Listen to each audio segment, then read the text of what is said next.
Hi, I'm Tori Mellott with Editor TV. We're here at 41 Madison in New York City for Tabletop Market 2010. Let's go inside and see how to set a table. Do you believe in mixing and matching? Of course, I'm the original mix master. Formal with informal, formal with formal, and you can really do pretty much anything these days and make it work. I'm a big mix and match believer. I actually have some hand-me-down plates from my parents' house in Southampton. Beautiful green porcelain plates. Then I have that mixed with some white plates with black stenciling on it that are quite cool that I got at a vintage store in Texas. I never believe in sets. I always believe in entertaining using a collection of different things. We travel all over the world. We shop all the time.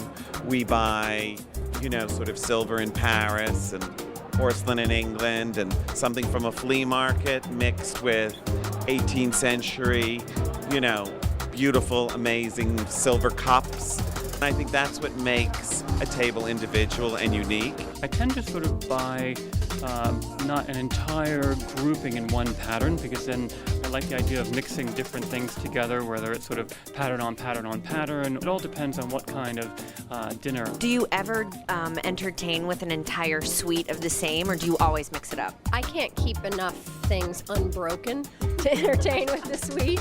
And I'm constantly falling in love with something new, so I need to have something that's always adaptable. We love the idea of layering them on top of each other and sort of mixing and matching and showing people sort of how not to be afraid. I also love these kind of funky, different patterns. I have these ceramic plates that are made by two girls in Argentina, and they're inexpensive and they're the most beautiful blue, and then you mix them with, or I mix them with, I have Hermes china that I got in his wedding present. What do you recommend? How can people in modern day sort of come into this really beautiful and exotic world? I think it's a question of mixing things.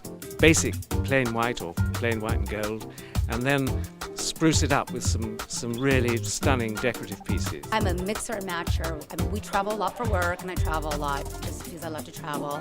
So I will pick up a plate in Prague. I'll pick one up if I'm in Tennessee. For me, it brings a sense of adventure. I don't do 5-piece plate settings. I see plates that I love, and I buy them. Take a plate from Tim Devine's showroom, take it up to Ginori, or take a Ginori plate and bring it in here to Julia Watts, because I need to know what it's going to look like together. What is really nice is just to mix and match different services and different styles and different patterns, and which is really much more fun and much more entertainment for your tableware.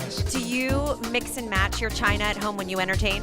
Definitely. I was at Royal Copenhagen, I've been up to Lennox, I've been up to Jalisco. You're seeing a lot of mixing solids with patterns and even different shapes, different sizes. Richard Ginori had some really big, oversized square plates, which were wonderful. I thought, God, that's a lot of food. I really wanted to break that line between, fine china and your everyday stuff, that one thing. So you buy one set of china that you can mix and add to and put in fancy chargers and put in your fancy silver, and it will always work. We're just wrapping up Tabletop Spring 2010 at 41 Madison, where we've learned everything there is to learn about setting a table. This is Tori Mellott with Editor TV. See you next time.